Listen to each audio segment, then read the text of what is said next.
우즈베스키스탄족의 민화입니다. 코칸트 지방의 남포칸 왕이 한 분 있었는데요. 이분이 굉장히 애끼던 찻잔이 하나 있었어요. 잔치를 베풀다가 찻잔을 받으려고 하는데 그만 이 찻잔을 떨어뜨려서 깨뜨렸습니다. 왕의 마음이 얼마나 상했던지 막 화가 나가지고 이 잔을 원래대로 복귀해 놓지 않으면 내가 너희들의 목을 쳐버릴 거다 했단 말이에요. 근데 왕의 말은 권세가 있기 때문에 물을 수가 없어요. 큰일 났습니다. 그래서 사람들이 이리저리 대책을 세우다가 그 나라의 유명한 도자기 공들을 모아서 회의를 했어요. 그랬더니 그들이 100세가 넘은 장인 우스만을 불러들였습니다. 왕 앞에 나아간 우스만이 왕과 거래를 했습니다. 왕이시여, 그 귀한 거를 순간에 복원할 수는 없으니 저에게 1년이라고 하는 시간을 주십시오. 왕도 내가 애끼는 찻잔을 그대로 복원만 할 수 있다면 그래, 내가 1년을 기다리겠다 해서 이제 그는 자신의 작업실로 돌아갔죠. 시간이 어떻게 지났는지 1년은 어찌 지나갔습니다. 그리고 365일째가 되는 바로 그날에 이제 왕은 기능공은 자파로와 자기 손자 자파로와 함께 보자기에다가 무엇인가 싸갖고 왔어요. 그리고 왕 앞에서 보자기를 탁 펼쳤더니 왕이 그렇게 아끼던 찻잔이 빛을 내며 탁 자리를 잡고 있습니다. 왕은 너무나도 기뻐했어요. 모든 일이 거기에서 이제 잘 해결이 되었습니다. 사람들은 궁금했습니다. 야, 그거 도자기가 반쪽이 난 것도 아니고 그냥 와장창 깨져버렸는데 그 도자기를 어떻게 저렇게 그대로 복원할 수 있었을까? 그의 손자 자파로도 마찬가지입니다.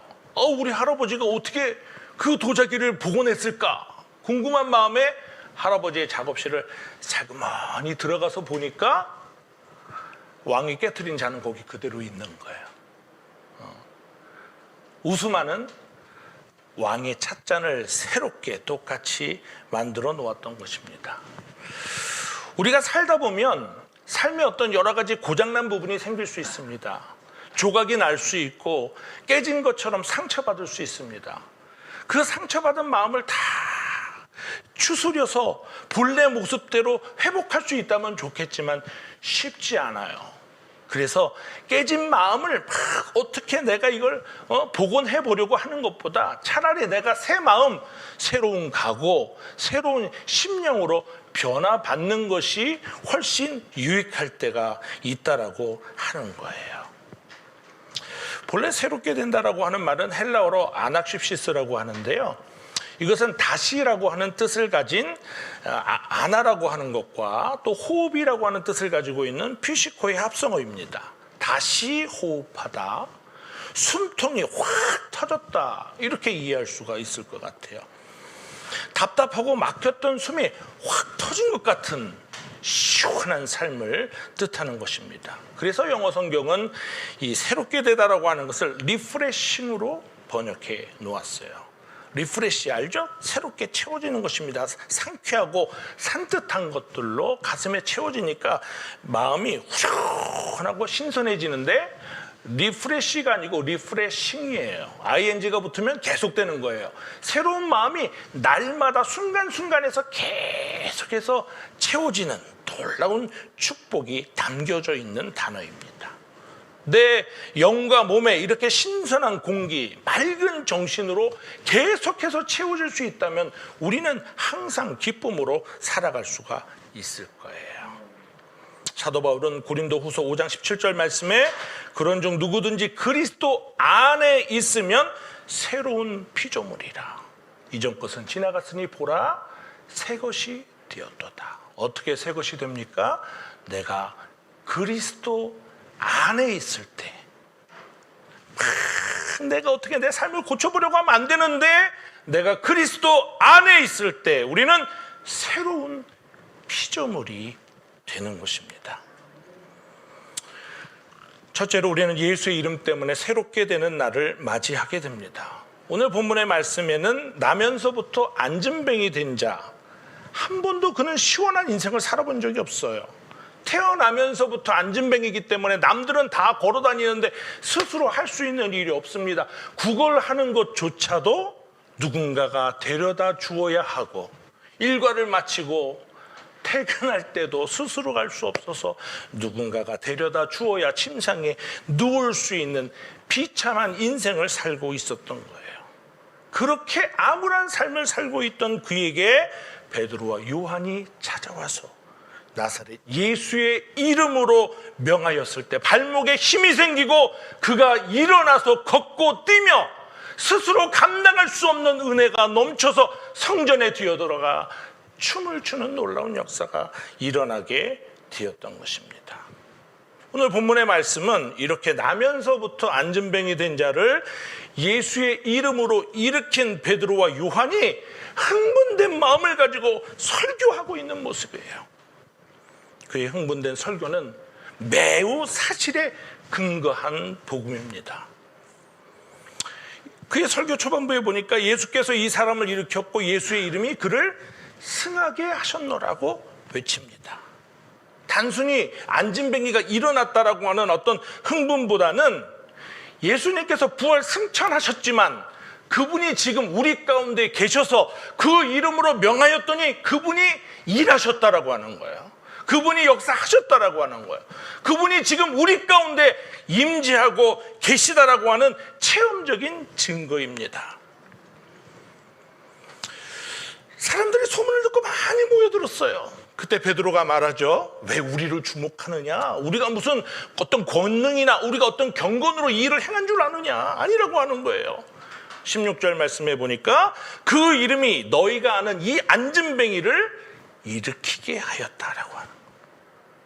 예수의 이름이 평생 앉아 지낼 수밖에 없는 암울한 가운데 있는 안진뱅이를 일으켜서 그가 걷고 뛰며 하나님을 찬양할 수 있는 새롭게 되는 날을 허락해 주셨다라고 하는 거예요. 지금껏 스스로 아무것도 할 수 없던 그가, 구걸을 해야만 살았던 그가 이제는 일어나서 걷고 뛰며 하나님을 찬양하고 스스로 벌어서 먹고 살고 하고 싶은 것을 할 수 있는 놀라운 변화를 얻게 된 것입니다. 유명한 철학자인 파스칼은 인간을 양면적 존재라고 보았습니다. 행복을 추구하며 살지만 행복을 얻지 못하고, 진리를 추구하려고 하지만 오히려 거짓에 치우쳐 있고, 선을 추구한다고 하지만 악행을 저지르고 있는 불완전한 존재라고 하는 거죠. 우리가 때로는 내일 아침에 일찍 일어나서 뭘 해야지 그랬는데 그것조차도 행하지 못할 때가 있습니다. 또 때로는 뭔가 새해를 맞이하면서 내가 좀 달라져야지 했는데 작심 3일이네 그럴 때도 한두 번이 아니었죠. 그야말로 마음은 원이로되 육신이 연약한 존재라고 하는 거예요. 그러나 우리가 날마다 이렇게 소극적인 자리에 그대로 머물러서 영적인 안진뱅이가 되어 있어서는 안 되겠다라고 하는 거예요. 벗어나야 되겠다. 내가 뭔가 뛰어넘어야 되겠다 하는 생각과 노력이 필요합니다. 문제는 스스로 벗어날 수 없다라고 하는 거예요. 사람이 불완전한 존재이기 때문에 파스칼의 고민처럼 내가 뭔가 해보려고 하는데 여전히 안 되더라고 하는 거죠. 그런데 오늘 본문의 말씀은 그에 대한 분명한 해답을 가지고 있어요. 19절 후반절에 보니까 베드로가 말하죠. 새롭게 되는 날이 주 앞으로부터 임할 것이요. 지금까지는 암울한 삶을 살았는데 아니라고 하는 거야. 이제 너가 새롭게 되는 날 살 것인데 어디서부터 시작해요? 주님의 앞으로부터, 예수님으로부터 시작하게 된다라고 하는 것입니다. 숨통이 터질 듯한 새로운 날을 예수 그리스도로 말미암아 맞이할 수 있다라고 하는 거예요. 그래서 본문 20절로 21절 말씀에 보니까 또 주께서 너희를 위하여 예정하신 그리스도 곧 예수를 보내시리니 하나님이 영원 전부터 거룩한 선지자의 입을 의탁하여 말씀하신 바 만유를 회복하실 때까지는 하늘이 마땅히 그를 받아두리라. 그냥 쉽게 얘기하면 하나님께서 예수님을 이 땅에 보내신 이유는 다른 게 아니라 우리에게 리프레싱한 축복을 주시려고, 새롭게 살아가는 삶을 살아가게 하시려고 그리스도를 보내셨다라고 하는 복음이에요. 답답한 가슴과 삶의 고대를 그리스도의 이름으로 말미암아 해소할 수 있는 시원한 인생, 통쾌한 인생, 유쾌한 인생으로 살아가도록 하나님께서 우리에게 그리스도를 보내주셨다는 거예요. 그래서 베드로는 안진뱅이가 일어난 것을 보면서 그것을 주목하고 놀라고 있던 사람들에게 너희가 예수 그리스도를 믿으면 이처럼 새롭게 되는 날을 살아가게 될 것이다 외친 것입니다. 우리는 지금 2년여에 걸친 코로나19 팬데믹 중에 있습니다. 그러나 이 암울한 환경도 바로 예수의 이름으로부터, 그분으로부터 다시 시작되어지는 리프레시한 날을 얼마든지 맞이할 수 있는데, 믿노라 하면서도 영적인 안진뱅이가 되어서 포기하고 지금은 우리가 좀 자제할 때야 하던 것이, 안진뱅이처럼 자기 자리만 지키고 있는 자가 되지 말고 다시금 그리스도의 이름을 소유하고 일어나서 뛸 수 있는 우리 한섬공 가족들이 다 되시기를 예수 이름으로 축원합니다. 두 번째로, 예수의 보혈 때문에 우리는 새롭게 되는 날을 맞이할 수 있습니다. 잘 아시는 것처럼 로마서 3장 10절 말씀은 의인은 없나니 하나도 없다고 그랬어요. 하나님은요, 우리 외모를 보지 않고 중심을 보신다고 하는데, 우리의 이 속에는 감추어진 것들 다 드러나 버리는데 나는 죄가 없어라고 말할 사람 하나도 없다라고 하는 거예요.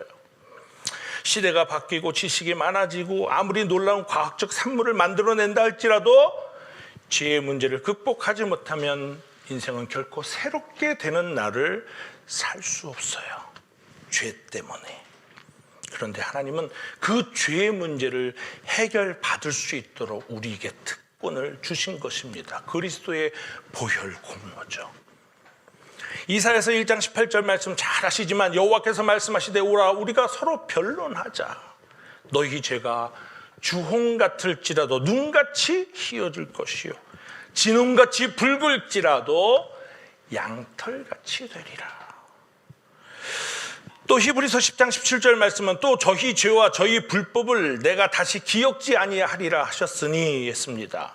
예수의 피 공로로 말미암아 하나님도 기억할 수 없도록 우리의 죄를 다 지워 주셨다라고 하는 거예요. 본문 19절 초반절에 그러므로 너희가 회개하고 돌이켜 너희 죄 없이 함을 받으라. 하나님 앞에서 회개하면 보혈 공로 의지하게 되고 죄 없이 함을 얻게 되는 것입니다. 회개하라고 했는데요, 이 회개에 해당하는 히브리어는 슈브라고 합니다. 헬라어로는 메타노이아인데요, 이것은 생각과 마음을 바꾸어서 잘못된 길에서 완전히 돌이키는 것, 쉽게 말해서 우리가 유턴한다 이렇게 표현하곤 하죠. 그러니까 회개라고 하는 것은요, 탕자 이야기를 잘 알지만 탕자가 후회했죠. 돼지 쥐염 열매를 먹으면서 정말 내가 아버지의 집에 있을 때는 내가 이렇게 살지 않았는데 내가 아버지에게로 돌아가야 되겠다라고 하는 마음을 먹는 거는 인지한 거예요. 문제가 있다라고 하는 걸 깨달았어요. 사람들이 문제가 있다라고 하는 것을 깨닫고 회개한 줄 압니다. 하나님, 제가 죄인입니다. 이건 죄인인 것은 원래 죄인인데 죄인인 걸 깨달은 것뿐이야. 죄인입니다 고백하고 나는 회개한 줄 알아요. 그것은 그냥 깨달은 거예요. 내가 죄인이구나 고백했어요. 그 다음에 어떻게 해야 돼요? 돌이켜서 탕자가 아버지에게 돌아간 것처럼 내가 하나님의 품으로 돌아가야 된다라고 하는 거예요. 우리가 은혜 받는 찬양 중에 보면 여호와께 돌아가자 뭐 좋은 찬양 있지 않습니까? 주님 앞으로 돌아갈 때 가려고 하는데 막혀 있어, 담이 있어. 근데 예수님 허러 주셨어. 이제는 우리 하나님의 품에 안겨서 그냥 허그하면 되는 거예요. 놀라운 축복이 그 피의 공로에 있다라고 하는 것입니다. 에베소서 4장 22절로 24절 말씀에 너희는 유혹의 욕심을 따라 썩어져가는 구습을 쫓는 옛사람을 버리고 오직 심령으로 새롭게 되어 하나님을 따라 의와 진리의 거룩함으로 지으심을 받은 새 사람을 입으라. 완전히 새로운 사람이 되라고 하는 거예요. 러시아의 문호 톨스토이의 작품 중에 보면 이런 이야기가 있습니다. 두 여인이 목사님을 찾아갔어요. 얘기를 하다 보니까 한 여인이 죄를 고백합니다. 목사님, 제가 정말 창피해서 사람들 앞에서 제 죄를 얘기할 수 없지만 저는 정말 하나님 앞에 큰 죄인입니다. 눈물을 뚝뚝뚝 떨어뜨리는 거예요. 그래서 대화 중이었기 때문에 옆에 있는 여인에게도 물었습니다. 당신은 어떠세요? 자매님은 어떠세요? 그랬더니 여인은 또 그렇게 얘기하는 거예요. 글쎄요, 저는 뭐 평생에 뭐 남을 뭐 때린 적도 없고 남의 것을 훔친 적도 없고, 어렸을 때 뭐 나도 모르게 거짓말 정도는 했을지 모르지만 저는 뭐 이렇게 큰 죄는 없는 것 같습니다. 그런데 목사님과의 두터운 신뢰가 있는지 목사님도 좀 무리한 부탁을 하는 거예요. 제가 좀 과제를 내드리겠습니다. 큰 죄를 졌다고 하는 분에게는 죄가 크니 가서 큰 돌멩이를 하나 이고 오십시오. 그리고 내가 무슨 죄인지 뭐 조그마한 죄를 지었는지 뭐 알쏭달쏭하신 분은 그냥 앞치마에다가 작은 조약돌을 좀 담을 수 있는 만큼 담아오세요. 뭐 힘들었지만 어찌됐든 과제를 잘 치러서 목사님 앞에 들고 왔어요. 근데 목사님은 보자마자 정말 죄송한데요, 이 돌멩이를 다시 있던 자리에 그대로 확실한 장소에 갖다 놓으십시오. 큰 돌멩이를 가지고 온 여인은 자기가 어디서 그 돌멩이 가져왔는지 분명하게 알아요. 한 개니까. 무겁게 지고 왔으니까 그 자리에 갖다 놨어요. 그런데 작은 조약돌을 수십 개 가지고 온 여인은 도대체 흰색 돌도 있고 검정 돌도 있고 각진 것도 있고 둥글둥글한 것도 있는데 내가 이 많은 돌을 어디에서 주워왔는지 도무지 기억할 수가 없었다는 거죠. 목사님이 깨우침을 주었다는 거예요. 내 죄가 큰 줄로 알면 하나님 앞에 확실하게 그 죄를 고백하고 돌이키고 회개할 수 있는데, 그냥 내가 무시할 정도로 아유 뭐 그것도 죄인가 이렇게 우리가 죄를 소홀히 여겼다면 하나님 앞에 어찌 회개할 줄을 몰라 우리가 주 앞에 나아갈 길을 찾지 못할 수가 있습니다. 우리가 하나님 앞에서 돌이키지 못하고 반성만 하고 있는 것은 물이 새고 있는데 물이 새네? 깨닫는 거라 그랬어요. 물이 새네? 이거예요. 근데 회개라고 하는 건 뭐냐면 물이 새면 어떻게 해요? 나가야 되는 거예요. 내가 하나님 앞에 나가야 되는 거예요. 여러분, 이 죄가 있으면 예수님께서 나사로의 죽음을 보면서 눈물을 흘리셨어요. 그리고 뭐라고 말씀하시죠? 죄 때문이라고 그랬어요. 왜 죄 때문일까요? 왜 우리가 유쾌한 인생을 살지 못하고 왜 새로운 날을 맞이하지 못하고 코로나19 때문에 이렇게 어려움을 겪고 있을까요? 제가 언젠가 놀라운 세상이라고 하는 TV 프로그램에서 보았던 걸로 기억하는데 정말 그게 저한테 너무나 와닿았어요. 희한한 직업이 있어. 좀 미개한 나라인 것 같긴 한데요. 이 스피커가 어떻게 생겼는지 아는 분이 있는지 모르겠지만 둥그란 스피커가 있지만 그 뒤에 보면 굉장히 강력한 자석이 있습니다. 아마 우리가 문방구에서 사던 자석과는 비교할 수 없는 굉장히 강력한 힘이 있어요. 이 스피커를 줄에다가 달아가지고 하루 종일 시장을 돌아다니는 게 이 사람 직업이야. 그 스피커, 그 자석 덩어리를 하루 종일 끌고 다니면 뭐 어떤 일이 벌어집니까? 고물이 와서 따라 붙는 거예요. 버려진 못도 달라붙고 뭐 쇠붙이들이 막 달라붙어요. 그러면 하루 종일 자석에 붙은 그 쇠를 주워다가 고물상에 팔아서 하루를 살아가는 거예요. 근데 거기서 제가 느낀 것이 있습니다. 아, 자석이 지나가면 쇠붙이가 따라 붙는구나. 여러분, 죄가 있으면 흑암이 와서 따라 붙는 거예요. 죄가 있으면 좋지 못한 어둠과 찢기가 따라 붙는 거예요. 이 죄의 문제를 해결하지 못하기 때문에 사람들이 힘들어하고 새롭게 되는 날을 맞이하지 못하고, 우리가 이 코로나19도 뭐 예방접종 부스터샷도 중요하지만 하나님을 믿는 자들이 하나님 앞에 예수의 이름을 가지고 우리를 긍휼히 여겨 주시옵소서. 오늘 우리 김반석 목사님이 기도 인도해 주시면서 한국교회 작은 교회들을 위해서 기도하는데 제 가슴이 흔들렸어요. 하나님도 흔들려. 하나님 이 땅을 불쌍히 여겨 주시옵소서. 하나님이 가르쳐 주시는 거예요. 너희가 그 과학으로 되니? 너희가 지식과 노력을 가지고 한다고 되니? 얼마나 하나님이 답답하실까? 하나님께로, 여호와께로 돌아가자. 아름다운 찬양이 있잖아요. 우리가 새롭게 되는 날을 맞이하는 것은 예수의 보혈 공로 가지고, 주님, 제가 죄인입니다. 불쌍히 여겨 주시옵소서. 많은 어려움을 당한 그 선교사님들의 그 고된 핍박과 눈물이 있어서 이 나라에 하나님이 이렇게 많은 십자가들을 세워주었는데 우리가 깨어 근신하지 못했습니다. 우리가 기도하지 못했습니다. 주여, 나를 불쌍히 여겨 주시옵소서. 오, 끼리 엘레이son, 이것만 잘해도 어둠이 그치는 거예요. 자석이 지나가면 쇠붙이가 쫓아오듯이 죄가 있으면 좋지 못한 것이 와서 따라 붙지만, 반대로 예수님이 나와 함께 하시면 악한 것은 따라 붙을 수가 없는 거예요. 좋은 것이 와서 따라 붙는 거예요.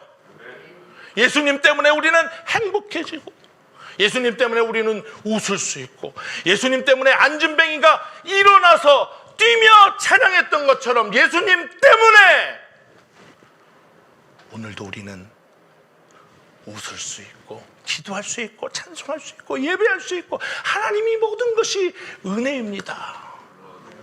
고백하는 우리 한성공 가족들이 다 되시기를 예수의 이름으로 축원합니다. 마지막으로 예수님의 말씀이 우리에게 새롭게 되는 날을 맞이하게 합니다. 베드로는 22절 말씀에 모세가 말하되 주 하나님이 너희를 위하여 너희 형제 가운데 나 같은 선지자 하나를 세울 것이니 너희가 무엇이든지 그 모든 말씀을 들을 것임이라. 베드로가 말씀을 인용하고 있는 거예요. 이렇게 증거하면서 그 모세와 같은 나 같은 선지자의 말을 들어라. 그 나 같은 분이 누구냐? 그리스도 예수라고 하는 것을 전하는 것입니다. 다시 말하면 예수님의 말씀에 귀를 기울이라고 하는 거예요. 모세의 말에 순종하였을 때 그들이 홍해를 가르고 가나안 땅에 들어갈 수 있었던 것처럼 예수의 말씀을 들을 때 우리가 아버지의 품에 안기게 되는 것입니다. 그리고 23절에 경고도 합니다. 누구든지 그 선지자의 말을 듣지 아니하는 자는 백성 중에서 멸망을 받으리라. 실제로 구약의 여러 도시들을 보면 선지자의 말을 듣지 않아서 소돔과 고모라 땅이 멸망하고 북이스라엘 나라가 일찌감치 망하고, 사실 남유다도 망한 것과 다름없죠. 70년 동안 바벨론의 포로 생활을 해야 되는 이 모든 일들이 다 무엇 때문이에요? 하나님의 말씀에 귀를 기울이지 않았기 때문이에요. 그러니까 우리가 코로나19 이 상황에 해야 될 일이 뭐냐? 어디 다니질 못해요. 집에 머물 시간이 많아요. 그래서 우리가 성경 보는 시간이 늘었어. 그랬으면 코로나19 다 사라졌어.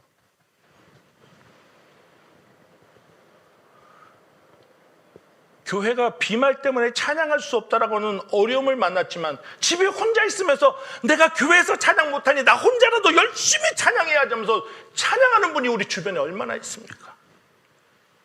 다 핑계, 다 눌렸어요.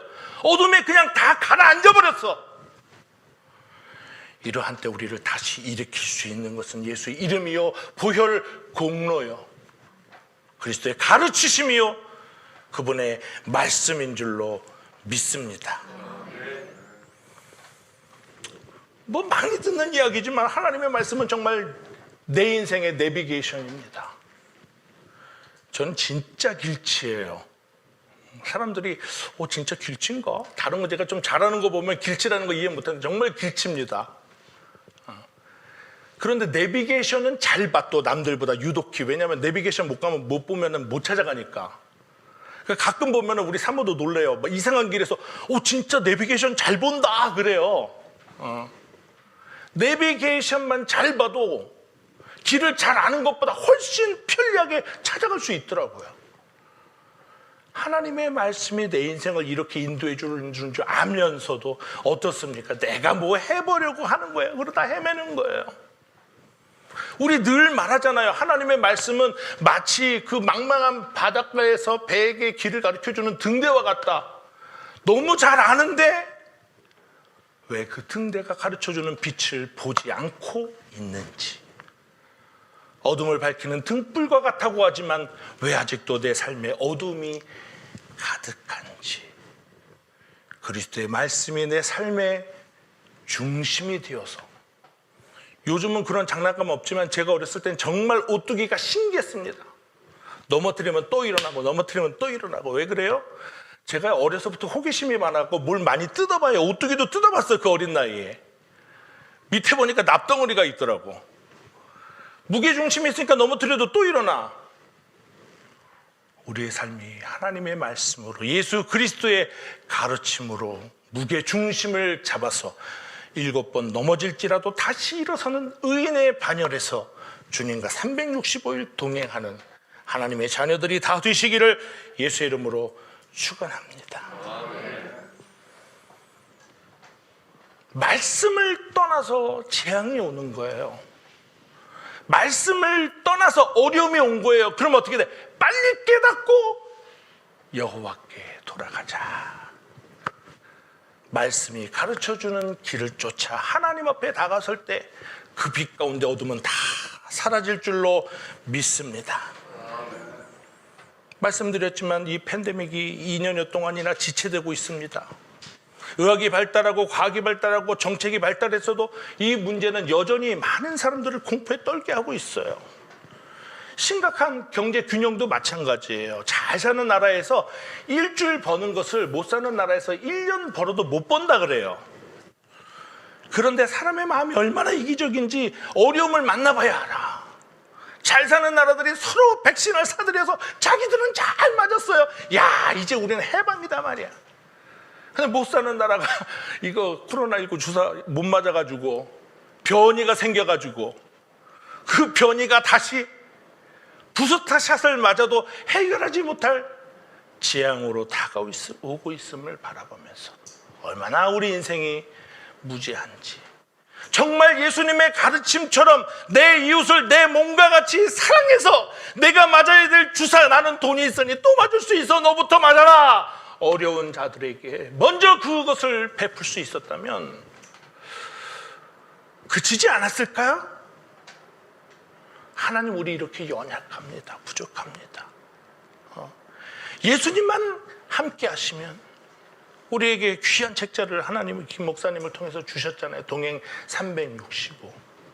근데 우리가 책도 잘 받고, 야, 책 이쁘게 받았다 막 이렇게 해놓고도 사실 하루에 그 한 페이지 보는 것도 사실 못할 때가 있어요. 얼마나 우리가 연약합니까? 이것조차 우리는 회개해야 되는 거예요. 저는 참 감사한 게 우연찮게 제가 교회가 작다 보니까 새벽 예배를 우리 가족밖에 못 드려요. 그게 하나님 앞에 이제 죄송한 마음에 이제 3분 메시지를 새벽마다 만들어가지고 저희 성도들에게 이렇게 공급해서 같이 은혜를 나누는데 제가 생각했던 것보다 굉장히 우리 성도들이 좋아해가지고 그걸로 소통을 많이 했어요, 작년에. 근데 이제 예화를 가지고 이제 주로 만들다 보니까 한 250편 넘어가니까 제가 가지고 있는 그 예화 지식은 뭐 아무리 이제 더 이상 하려고 그래도 고민이야. 근데 동행 365 책자가 나오는데 얼마나 기쁘든지, 야, 내가 이걸 가지고 한번 하루에 한 번씩 이걸 한번 해봐야 되겠다. 영상으로 만들어 봐야 되겠다. 그래서 김 목사님께 여쭸더니 아유, 사용해 주면 감사하죠 하면서 축복해 주시더라고요. 그래서 이제 제가 하고 싶은 얘기, 그걸 이제 만들려다 보니까 이 한 페이지라도 그걸 제가 곱씹고 또 곱씹어서 그 말씀을 분명하게 이해해야만이 영상 한 편 찍어요. 그냥 읽는 게 아니란 말이에요. 그리고 거기에다가 조금 뭔가 살도 살짝 붙여줘야 이게 또 성도들에게 공급될 게 있어가지고, 쉬지 않는 기도책도 제가 그동안에 받은 지도 오래됐는데 자세히 못 보던 게 요즘 항상 그 쉬지 않는 기도 내용이 나오다 보니까 제가 다시 예전에 들었던 게 막 기억이 나고 이렇게 메모해놨던 거 뒤적여가지고 조금 살을 붙이면서도 저에게 나름대로의 어떤 행복이 있어요. 이 하나님이 이거 나 때문에 하셨나 보다. 그래서 그 동행 365 한 페이지를 하루 넘기면서 그날 하루 그 힘으로 사는 거예요. 우리에게 하나님께서 새롭게 되는 날을 허락하시려고 예수 그리스도를 이 땅에 보내주셨고 그 이름의 권세를 주셨고 우리에게 또한 그 말씀으로 말미암아 날마다 행복을 누리라고 이와 같이 좋은 책을 주셨으니 여러분 꼭 한성공 가족이라도 열심히 한 페이지씩 하루 한 번 정말 주님의 말씀대로 살겠습니다. 그때 재앙이 그칠 줄로 믿습니다.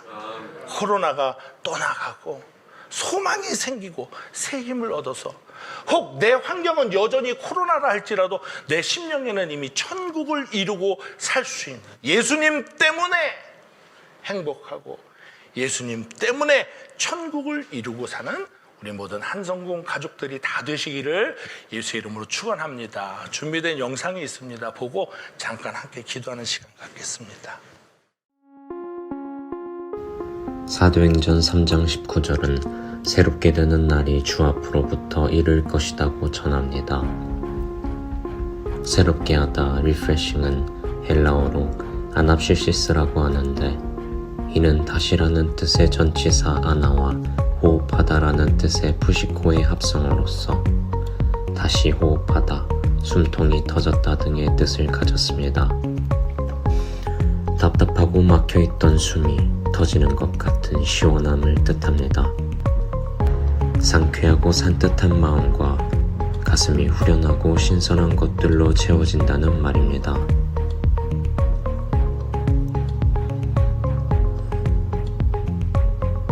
예수의 이름으로 새롭게 하는 날을 맞이할 수 있습니다. 성전 미문에 나면서부터 안전뱅이 된 자는 누군가 데려다 주어야 겨우 구걸하여 먹고 사는 암울한 자였습니다. 그러나 베드로는 예수의 이름으로 그를 일으켜 걷게 하고는 예수께서 이 사람을 일으켰고 예수의 이름이 그를 승하게 하셨느니라고 설교했습니다. 철학자 파스칼은 인간은 행복을 추구하지만 행복을 얻지 못하고 진리를 추구하지만 오히려 거짓에 치우쳐 살고 선을 추구한다고 하지만 악행을 저지르며 사는 존재이다고 했습니다. 그러나 베드로는 새롭게 되는 날이 주 앞으로부터 임할 것이라고 힘써 외쳤습니다. 소원하는 바를 이루는 새롭게 하는 날이 예수로부터 시작되는 것입니다.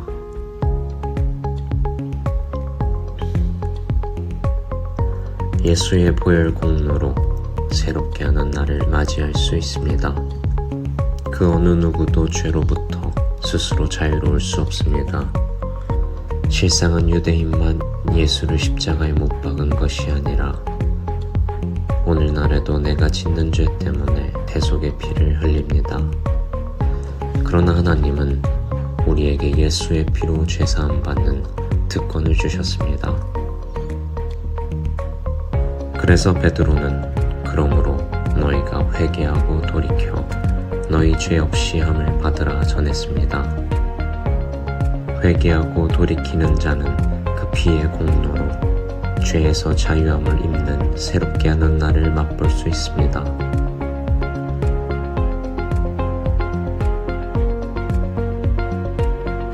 예수의 말씀으로 새롭게 하는 날을 맞이할 수 있습니다. 베드로는 모세가 앞으로 오실 선지자의 말씀을 들으라고 했던 선지자가 바로 예수님이시다고 증거했습니다.